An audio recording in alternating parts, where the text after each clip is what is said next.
everybody. I don't know what that sounded like. I'm sitting at a digital keyboard in New York. Hello. And I'm Bruce Adolph, the artistic director of Off the Hook Arts Festival. And I'd like to welcome everyone to this event.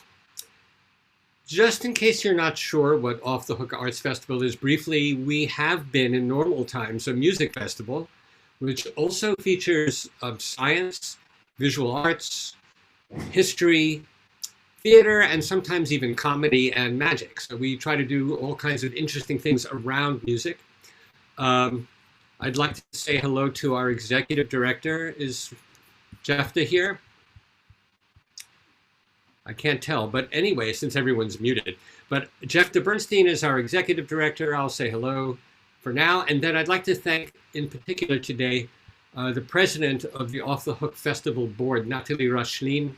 And Nathalie is responsible for contacting Pascale Bernheim, who is going to be our guest speaker doing this extraordinary presentation today. And everyone will have a chance to ask questions, and the best way to do that is, as you have a question, you can write it on chat on the bottom of your screen that says chat, and then we'll take the questions at the end. And that will be probably about 45 minutes from now. So I will now introduce Pascal. I see people are still coming in, but just as if this were a real theater, I'm just going to keep going. And get to your seat quietly.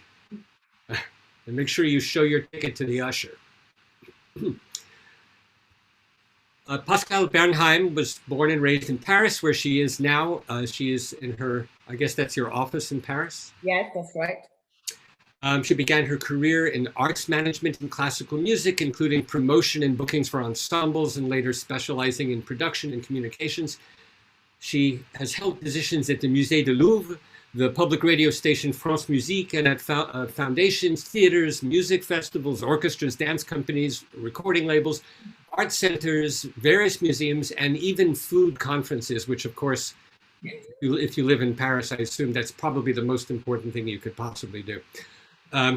Starting in 2016, Pascale has since then dedicated her time to researching musical instruments and artifacts looted by the Nazis. And in 2017, she created the not-for-profit organization Musiques Spoliations. Musiques Spoliations helps locate musical instruments that were confiscated or lost during the Second World War, and is further dedicated to identifying the history of musical instruments in circulation today. This research has led to a focus on the complex question of how artworks and cultural artifacts circulate throughout the world today.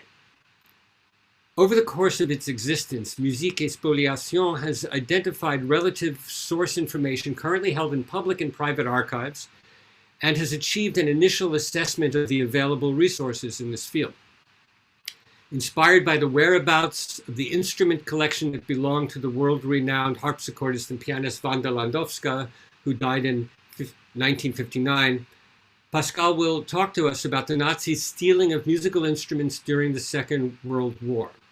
These stories of these instruments reflect the atrocities of that time, and also preserve the memories of artists who have since passed. So I'd like to turn this over now to Pascale Bernheim, and thank you so much for doing this, and welcome. Hello from Paris, everybody. And thank you, Bruce, and thank you, Natalie, for inviting me today, and especially Natalie, who also helped me to translate this presentation.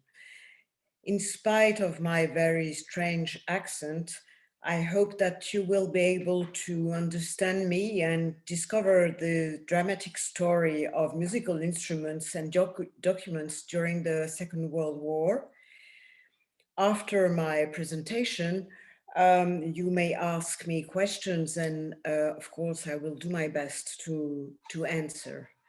I will try to send you the PowerPoint and the images, and I hope that you will be able to watch.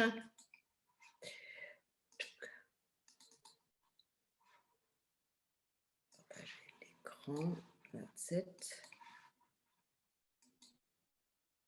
Okay.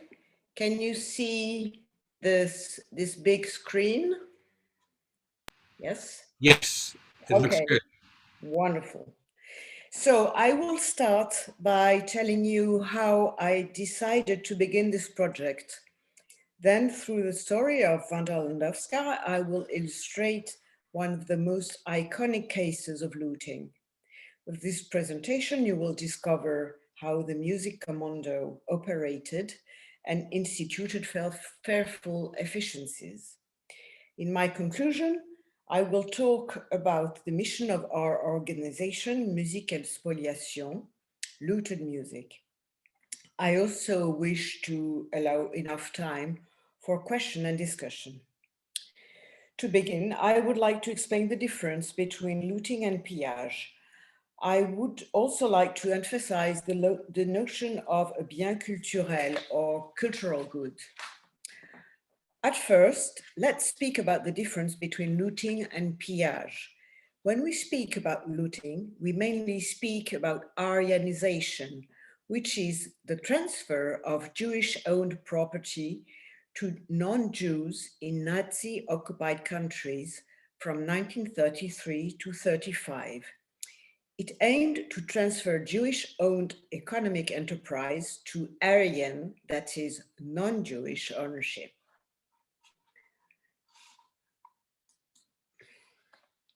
Therefore, looting is legally put in place by the French Vichy government, and it differs from pillage, which actually does not leave any legal traces. For those who ignore it, the Vichy government was essentially a puppet of the German. As this was set up as a formal and legal policy in France, it has generated a huge amount of historical archives which clearly illustrate the activity of the government offices involved in the implementation of state anti-Semitism. These archives have been key in our ability to track and understand the logistics and mechanics of looting. They have also been instrumental in allowing for the goods to be returned to their original owners. As I mentioned at the beginning, I also want to explain the notion of cultural good or possession. This was clarified by UNESCO in 1970. They are goods or possession which are, for religious or profane reasons, designated by a state as being significant for archaeology, prehistorical purposes, history, literature, art, or sciences. During the conference, UNESCO indicated that, I quote, cultural property constitutes one of the basic elements of civilization and national culture, and that its true value can be appreciated only in relation to the fullest possible information regarding its origin, history, and traditional setting. Valuable musical instruments are in that list. So, how and why did I decide to begin looking into this topic? In 2011, I passionately read The Lost Museum, written by Hector Feliciano and published in France in 1995. For me, it was a total revelation. In reading this book, I discovered the extent to which the Nazis stole works of art in France. The book reads as a thriller, and I do really recommend it. It goes back to the past, describing the looting of private and public collections during the Second World War. And through its various translations and new editions, the book updated the current status of the findings in these collections. But when it was first published, the book actually began a series of significant changes. That same year, 1995, the then French President Jacques Chirac formally recognized the government's responsibility in the Veldiv roundup, a mass arrest of more than 13,000 Jews in Paris by the French police on 16th and the 17th of July 1942. 2 years later, in 1997, the Working Party on the Spoliation of Jews in France, otherwise known as the Mission Matteoli, is created. Thus, it is reading the Lost Museum that I decide to get somehow involved and to contribute one way or another to the finding of looted artworks. To begin, I found an internship in a gallery specialized in that type of research. The gallery owner has an incredible library, but most of all, a real treasure, copies of all the files containing the archives from the Commissariat Général for Jewish Affairs. That is, all the records on the Jewish and Freemason looted collections. Any moment I could spare, I would go and dive into these archives. It seemed fairly obvious to me that cultural goods included paintings, sculptures, and pieces of furniture. But I also discovered books, manuscripts, and musical instruments. I bumped into the Wanda Landowska files, scores, rare publications, but also harpsichords, spinets, viola da gamba, viola d'amore were all listed as looted items. And then I found another file relative to Piatigorsi's Stradivarius cello. Continuing my search and my readings, I hit upon an expertise on 161 violins stored at the Foire de Paris. All this led me to continue my exploration. And after searching on the internet, I discovered Willem de Vries' Sonderstabmusik, for which no French translation existed. Up to now, it's the one and only book on the subject, and therefore a magical resource for my project. Exploring the internet more thoroughly, I found that this work was taken over and extended by an American musicologist at Berkeley, Carla Chapreau. But that's all there was. So this is when I decided that I should devote time to this unknown part of looting. As a music lover, I like to call myself melomaniac. I understand the intimate relationship between the instrument and the player, be they professional or amateur. It became a necessity, almost an obligation for me, to find these instruments that disappeared during the war, even if I am neither a university researcher nor a musicologist. As I mentioned earlier, in the gallery, I discovered the Wanda Landowska files. She is a renowned artist already at the beginning of the war. The files are very thick and seems very complete. As such, it becomes possible to retrace the history of most of her belongings step by step.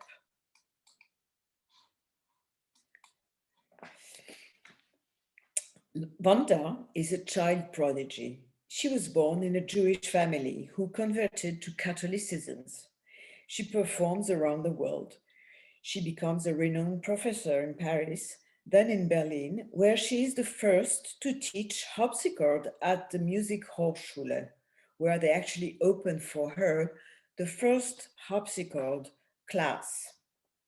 She plays a harpsichord and contributes to those designed by Pleyel. These instruments have a very powerful sound, 2 keyboards and a lot of pedals. They are adapted to 20th century concert halls. Of course, she continues to play the piano. She records and performs on the harpsichords as well as on the piano. The Landowska harpsichords that were designed by Pleyel are being built until the end of the 1960s. When the First World War starts in 1914, she is in Berlin and she's constrained to remain there throughout the war. At the end of the war, she comes back to France and settles there in the 1920s.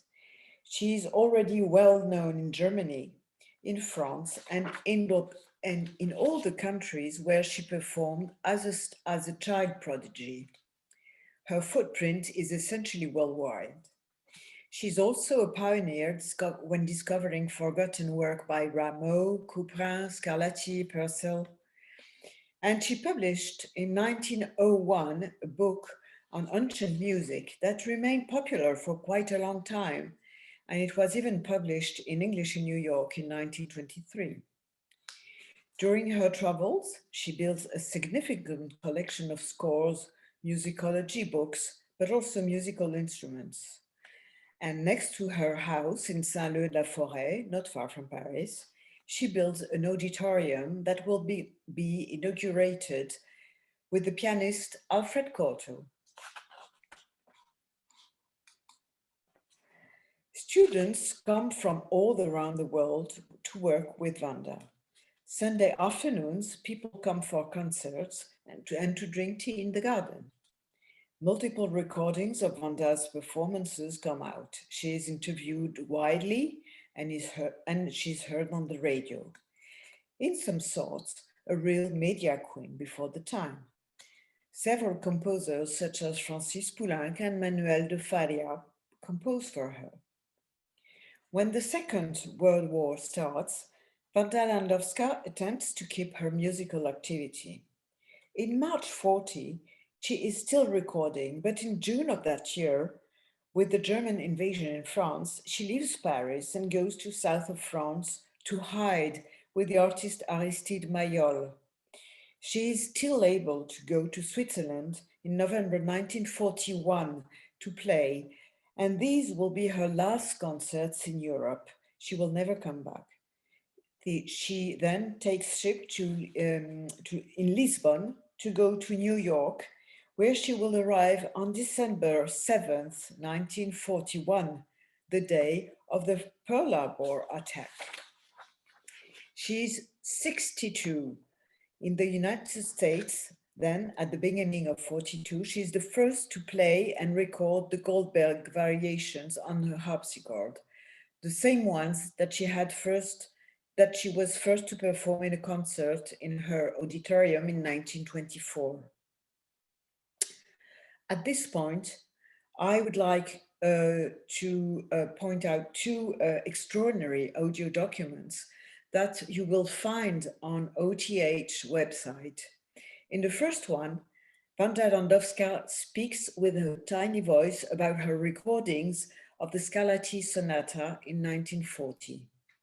In the second one, about 2 minutes and 40 seconds after the beginning of the extract, you will be able to hear the anti-aircraft fire in the background. Soon after she had left her house in Saint-Leu-la-Forêt, the Sonderstab Musique teams arrived there. At this point, I would like to talk about this Sonderstab Musique, which is the title of Willem de Vries' book that we've just seen. At the beginning of the war, Adolf Hitler and Hermann Göring considered that those who are defeated should be dispossessed of cultural works of art. To justify this actual pillage, the Nazis refer to the Kunstschutz, a directive whose object is to preserve art in war-torn countries. But this project is in fact designed to feed the Reich's cultural intentions. The Einsatzstab Reichsleiter Rosenberg, meaning the operational arm of Alfred Rosenberg, is responsible for the project. One team is responsible for musical goods, instruments, scores, rare manuscripts, recording. This music commando will become the so-called Sonderstab Musique in Paris in 1940. Rosenberg chooses Herbert Gerrig to manage this office. In the 1930s, Gerrig, musicologist and a Verdi expert, becomes known for his radically anti-Semitic position. As the director of the Amt Musique in Berlin, he implements and manages all actions designed to prevent Jews from being involved in any type of cultural activity. In 1940, he publishes a book, Lexicon, which he co-wrote with Theo Stengel, the Lexikon der Juden in der Musik. And here is the cover. This lexicon is a sort of who is who in of Jews in music. Garrick wants the book to evolve. In his introduction, he calls for readers to contribute to its updates. The book is an inventory of Jewish artists and performers, conductors, composers, producers, organizers, and editors. It is also a catalogue of Jewish work from all repertoires and from every time, period, in every country. It is the essential tool to be used by his teams to rid the musical world of any Jewish influence. And quite clearly, Wanda Landowska is included, and so is Mendelssohn, although he had died many years before. I will now come back to Wanda and Saint-Leu-la-Forêt.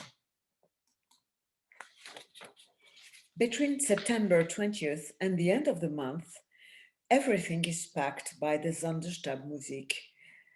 54 crates altogether, under scrutiny of the keeper, Madame Matteau, who will witness later that and state that the Nazis took everything, including the soap and the wine. The harpsichords, viola da gamba, lute, organs, piano, and books are all received at the Louvre by Rose Valland, hero of Monuments Man, the famous film by and with George Clooney, and thanks to whom we will be able to track the path of so many looted artworks. But Rose Valland unfortunately can't hold the crates in Paris, and Vanda's boxes leave for Berlin on October 7th. Denise Restou, Vanda's secretary and girlfriend, goes back to Paris, sees the sealed crates, and writes to the French government. But unfortunately, this correspondence will be useless. We are able to know these details because Denise Restou immediately created a comprehensive list of looted instruments with details about each of them and pictures. In the late 1990s, she also exchanged about it with Willem de Vries, the author of the book Musique. And the picture that Denise took before the war will have allowed to identify the instruments in Munich in the collecting points controlled by Allied forces after the war. So several instruments will be sent back to Saint-Leu-la-Forêt as early as 1946.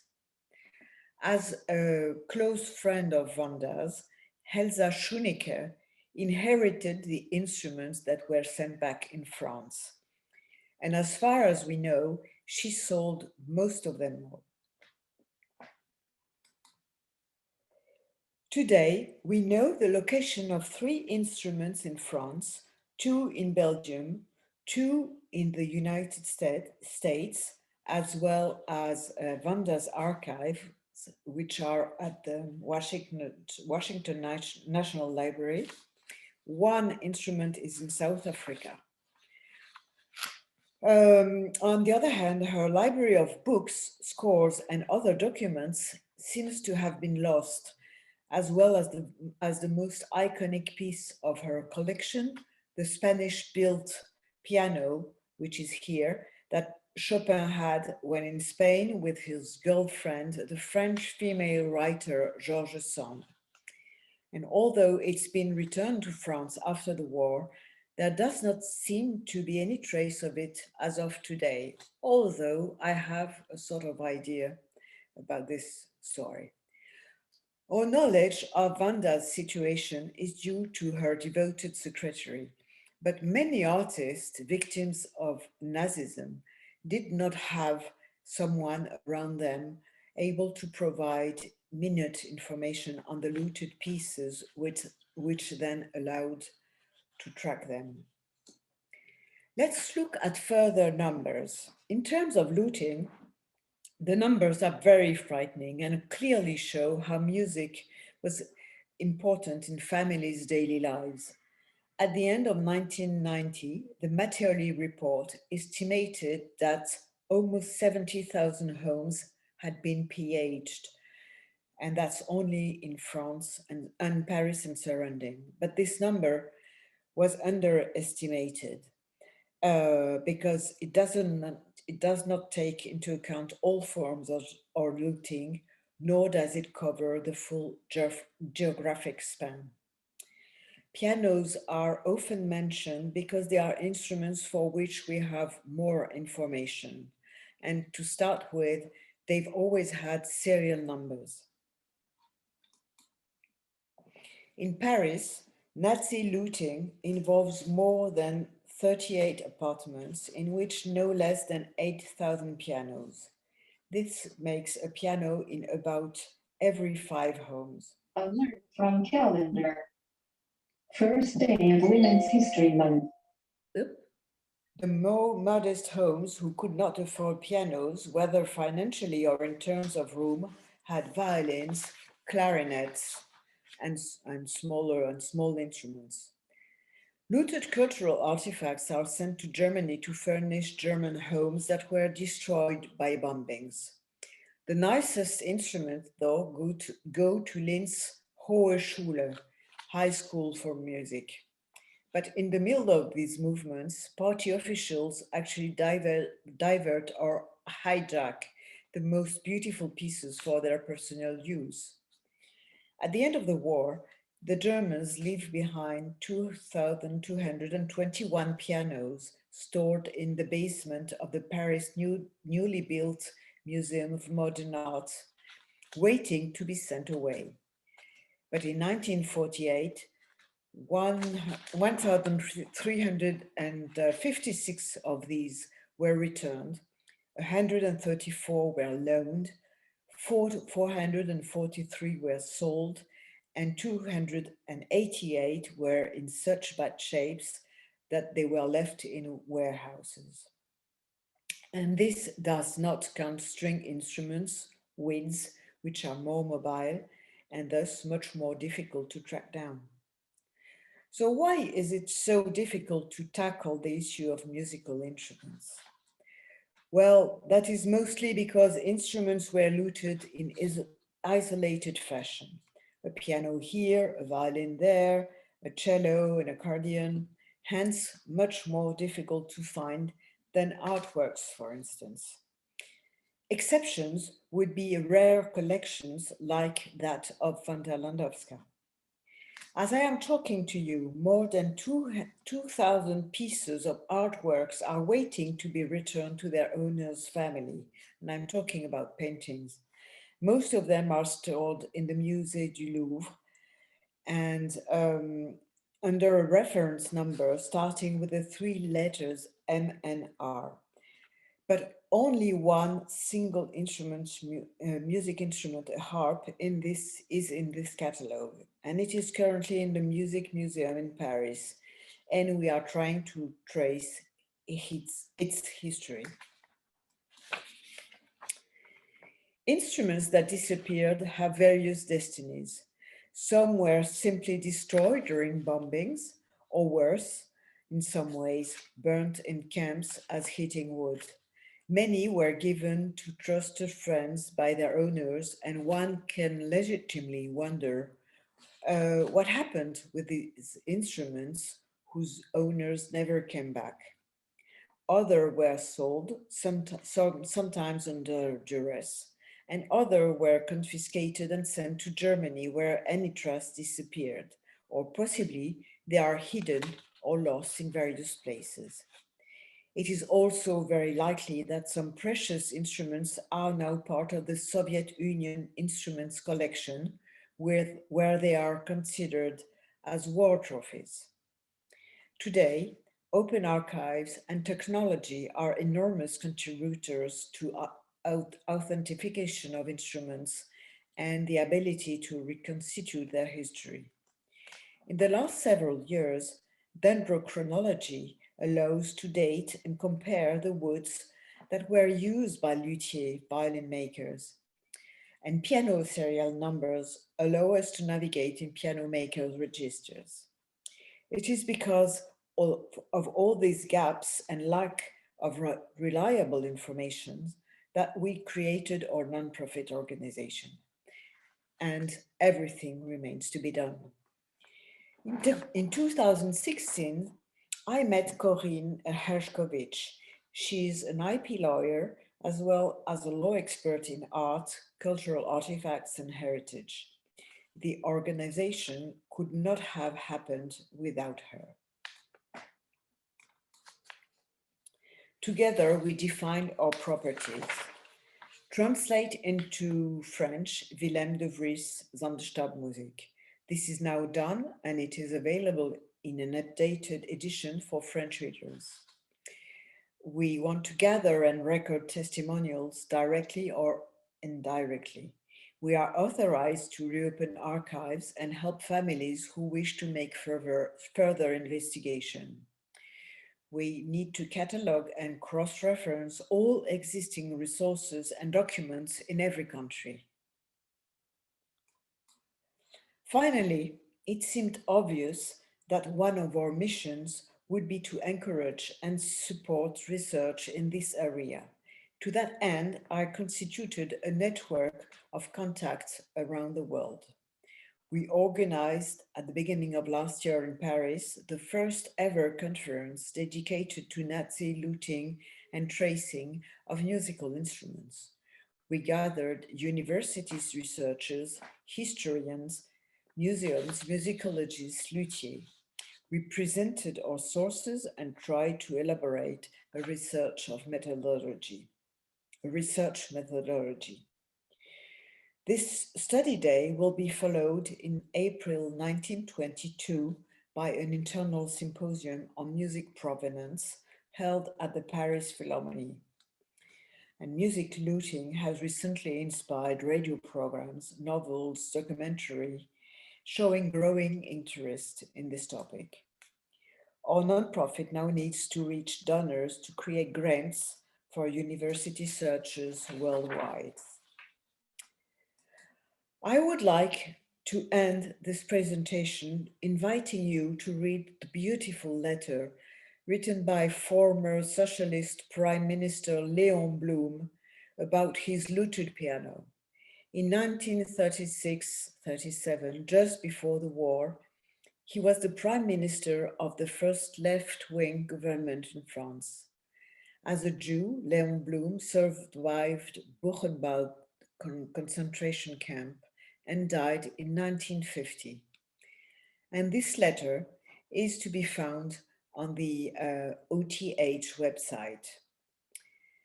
Well, that's it. I hope you have enjoyed this presentation, and I am now open to your questions. Thank you, Pascal. This has been very interesting and sad and strange. But also, I just have to say something odd happened. While I was listening to this, my wife, who's watching in another room, came in and handed me a piece of paper that says, and before I read it, I should say that my wife's father has been living with us during, well, actually, it's way before COVID, since 2019 of October 2019. He's now 93, and he did escape Nazis starting in Yugoslavia, but living in Paris for a while. And the note says, his name is Henry.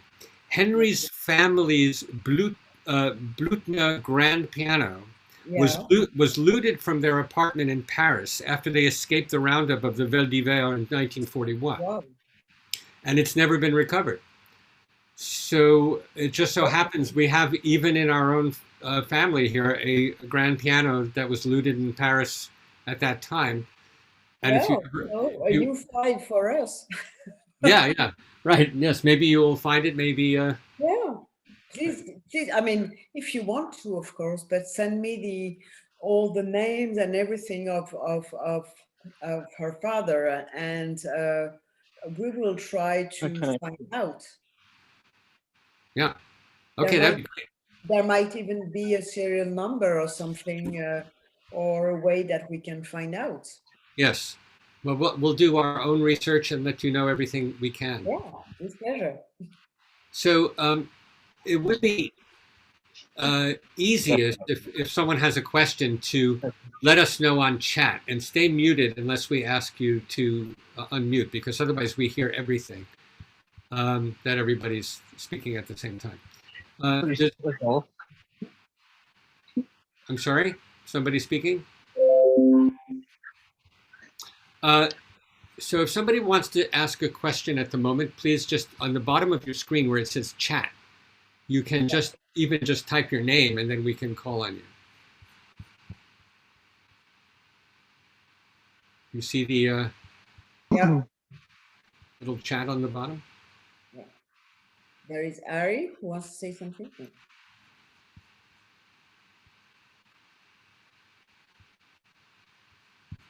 I'm not seeing anything, but No. I see. Yeah, you can also raise your hand if you go to the participants box. You can. You say raise hand and see if you want to ask a question.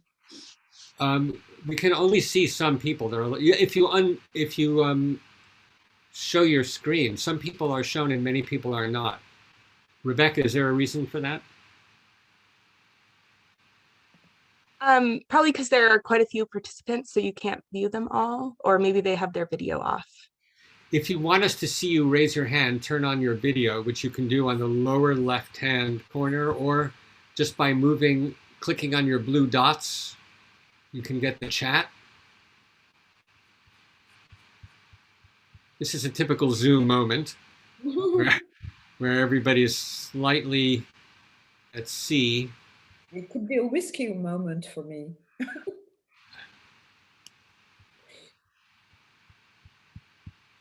Actually, this is Natalie. I have a question I'd like to ask. I mean, Pascal and I have exchanged. There is a message here.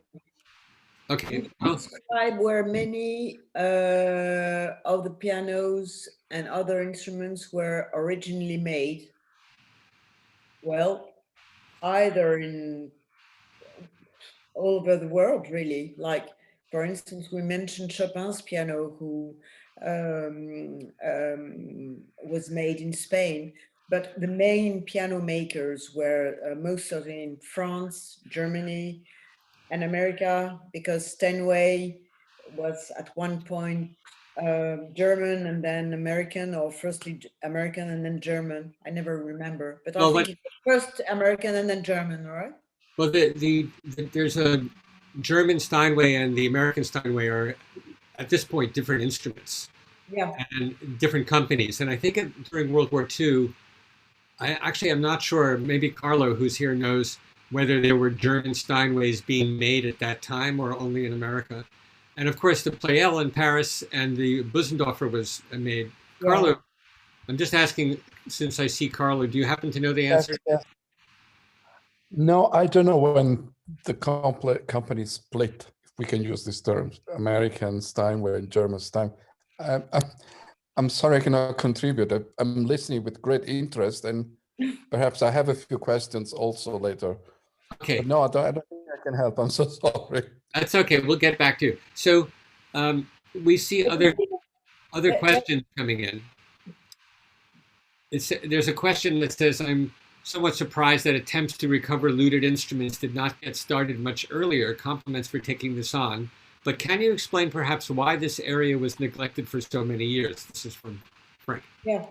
Yes, I can. Well, one of the reasons is that it's much more difficult to trace a violin than to trace a painting. Like, for instance, if you are looking for a painting of Monet, there is always a photo, and one Monet is very different from another painting, whereas a black and white photo of a violin, nothing looks like a black and white photo of a violin than another black and white photo of a violin. So it makes things more difficult, and the people who were looking for the artworks were not competent.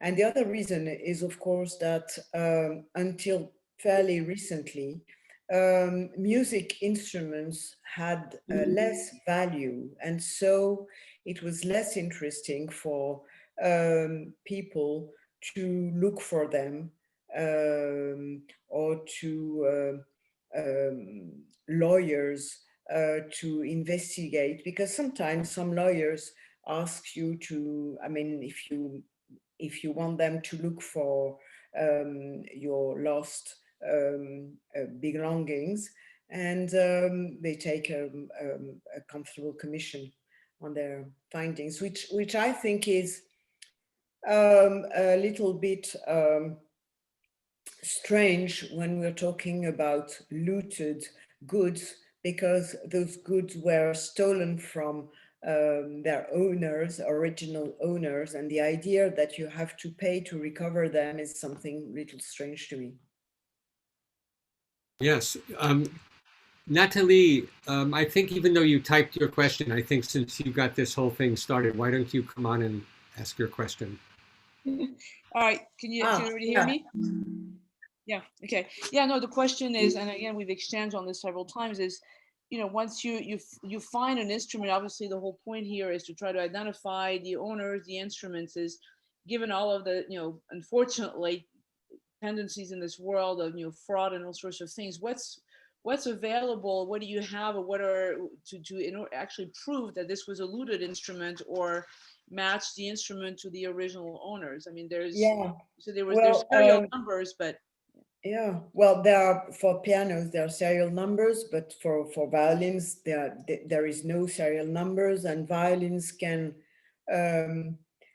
change. I mean, an expert can identify a violin like being, let's say, a spaghetti, and then another expert would say, but this is not a spaghetti, this is a tortellini. And so, of course, an instrument can at one point be sold on the market in 1920 as spaghetti, and would be considered in 1950 or 1960 as tortellini. So it's very difficult to make the connection and to say that we are really talking about the same instrument. This is why authentication is so important, and why we are fighting now and doing as much as we can to make people understand how important it is that when you buy an instrument, you ask, I mean, you need to know and ask, where does it come from and to whom did it belong before it got into your hands?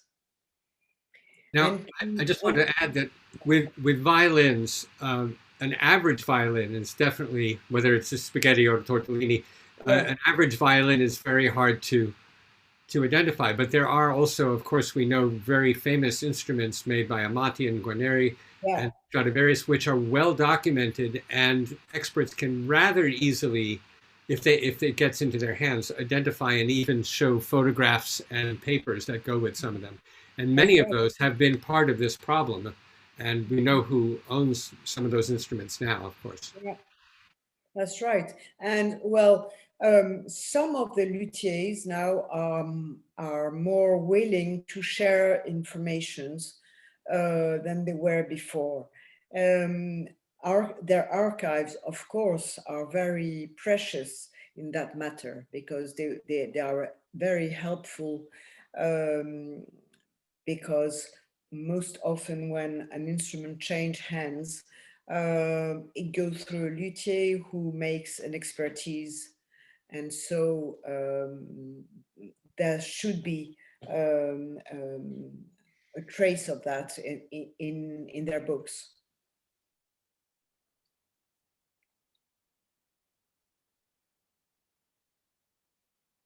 There are messages. I wonder if the piano builders kept permanent list of people who purchased them. Yes, they do. I personally was able to find the name of my grandparents in the ledgers of Erard, and my grandparents bought their pianos in the 1930s. So yes, serial numbers are kept, and piano makers keep traces of that. The next question is quite interesting because it takes us in a parallel situation about the African art in France too. Yeah. So I'll just read it, but if you're following on the chat, it's the last question. Yeah. It says, I was wondering whether you had encountered any legal difficulties while engaging with restitution for pieces which might be in museums. For example, I've heard that the legal concept of inalienable right in France was an issue in the return of African art objects. Yeah, that's a very interesting question. Yes, it's true that what's in the public collections in France is supposed to be inalienable, but recently my colleague Corinne Hershkovich, the lawyer, she was in charge of she was asked by a client to look for some paintings that were part of the national collections in France, and she won the process. So it's now changing, and as far as restitution is concerned, there is an exception now.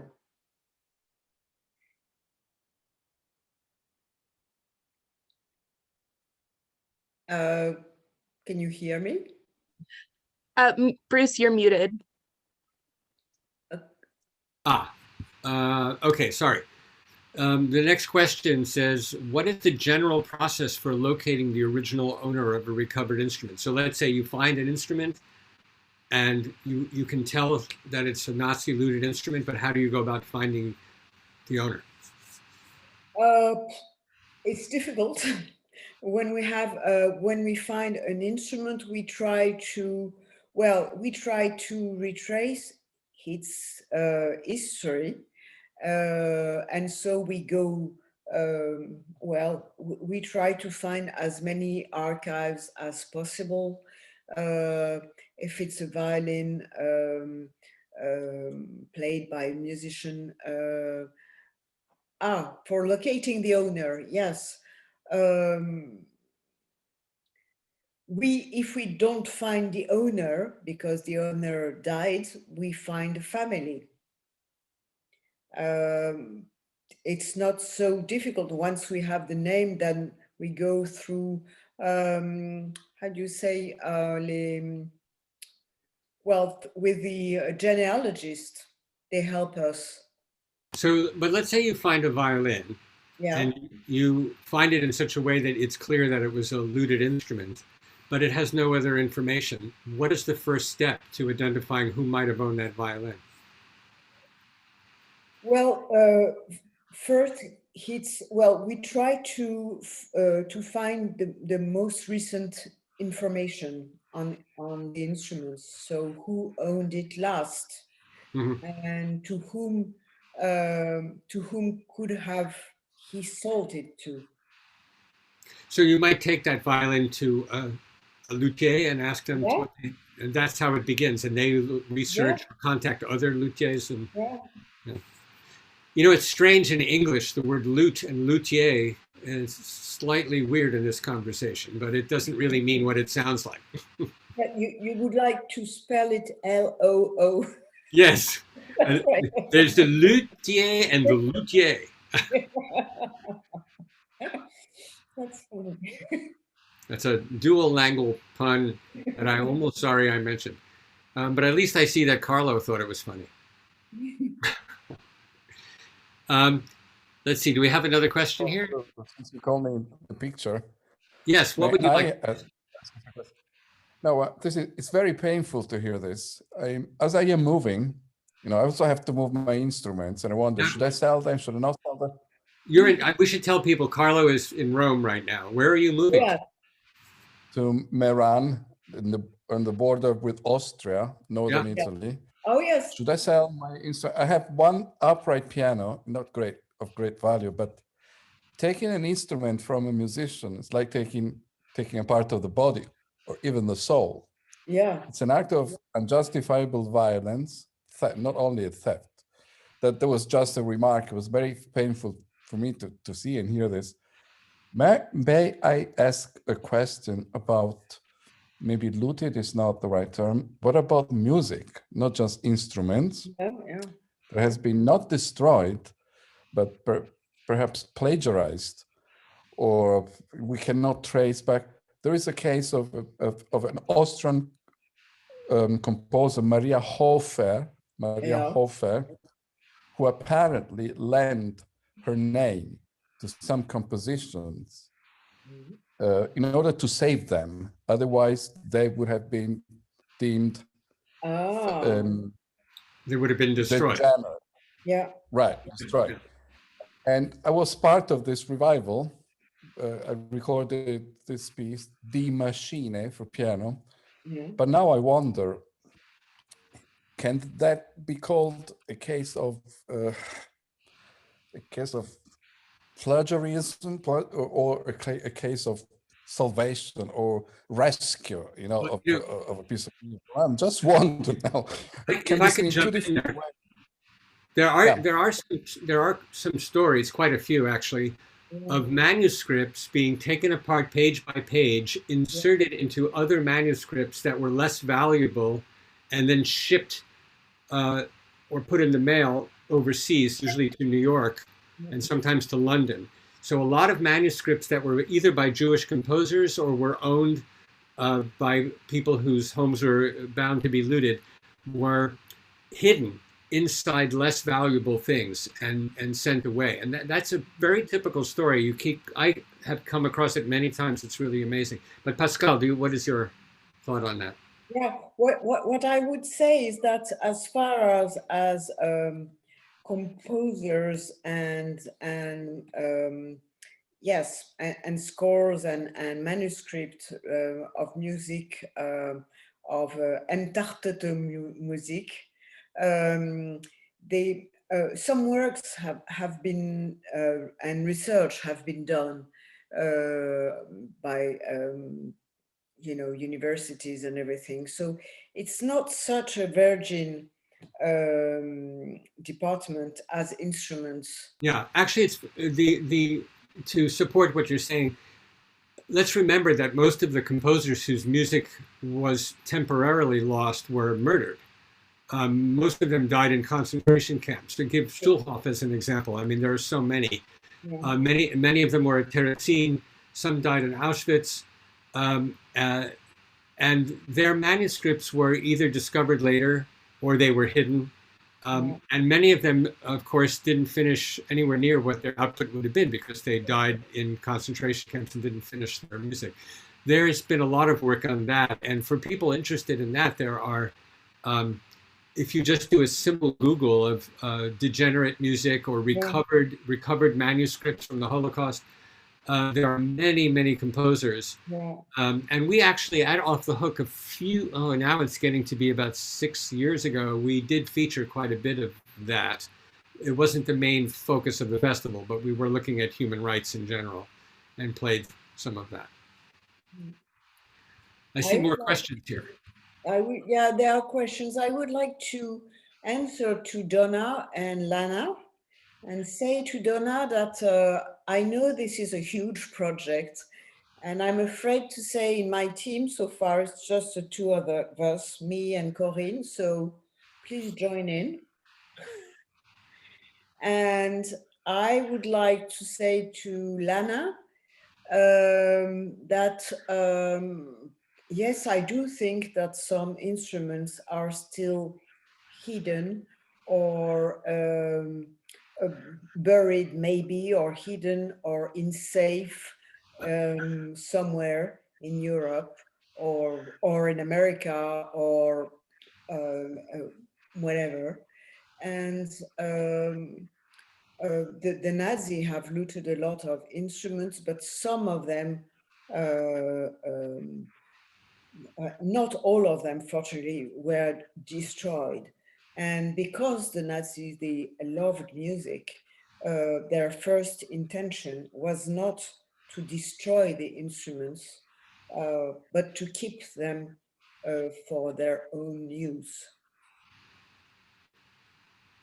There's a really, I think, a good question possibly to wrap this up, because if there is an answer, whose story has stood out the most to you when reuniting an instrument with a family? Well, so far, since we started only very recently, we were not lucky enough to reunite an instrument with a family. Although I wish this can happen, our aim is not so much to reunite an instrument and a family, but to change people's mentality as far as provenance is concerned, and make that now when instrument change hands, that people understand that it has to be documented, and that an instrument is only complete and full when its history is known. Now, you do have a new opportunity to reunite a Blüthner grand piano with my wife's family. Right. So that's thrilling. Yeah, I mean, I didn't expect to hear that either. It's very interesting. Yeah, it's fantastic. I think, unless somebody has another question, that one thing you can do, and I would recommend after this or when you have a chance, is to go to the Off the Hook website, where Pascal has posted for us excerpts, audio files of music to listen to, and much more information. Do you want to tell us what we can find on the websites as a reminder? Oh, you can find those incredible extracts of Wanda Landowska speaking about her recordings during the war, yes. And an extract. And this extract also, I have posted a list of books which are really worth reading. So Willem de Vries' Sonderstab Musique is very interesting. And also Hector Feliciano Lost Museum. That really is a must. The Lost Cellos of Leif Aronson is a wonderful book as well. It tells the story of a musician and his instruments during the war. And many other informations. And so you may go on Off the Hook website, and if you go on Looted Music website as well, you will find even more interesting documents and links with online data banks and everything. I think it's very important for us. It is very important to share information as much as we can. I see that it's been posted, if you are looking at your chat, the link specifically on Off the Hook website to the page. And it says there's a button on the bottom of the page that has the list of books and letter. And there's more coming. Oh, yes, there's the Musiques Spoliations website. And Suzanne Hunter, to everyone, thank you so much for the presentation and your efforts in finding these treasures. Well, Suzanne, thanks for taking the words right out of my mouth. I want them back, they're mine. No, I'm kidding. And don't be scared with my website, it's bilingual. Ah, it's bilingual. Well, that's great. Your English is great. And I think we have a lot of French speakers scattered throughout this, and some other languages too. But thank you so much. And Nathalie, if you're still there somewhere, thank you for thinking of your friend Pascal and getting this going. Yeah, I'm still there. Ah, merci beaucoup, it says. Oh, merci. Yes, I'm still here, and I do want to thank Pascal for doing this and presenting this, and as she said, what's important. This isn't, and fortunately or unfortunately, I don't know, it's a never ending topic. Yeah. So because we're closing this conference today, and I want to thank everyone for attending, this was largely attended, is please by all means, if you have questions after this, if you're discovering things as you go along and you're hearing of stories or anything that makes sense and that where, you know, we can help, that Pascale can help with her organization, but, you know, reach out, because it is an important topic. We don't want to let that go. And there's hidden instruments, but there's hidden stories. Yes, good idea. So people, if you take a look at the piano in your house and figure out where it came from. And send me the serial numbers. Right. Exactly. So. Okay. Well, thank you very much, everybody. It was a pleasure to be able to make this presentation to you all. Thank you, Pascal. Thank you. Thanks, everyone. Bye-bye. Bye-bye.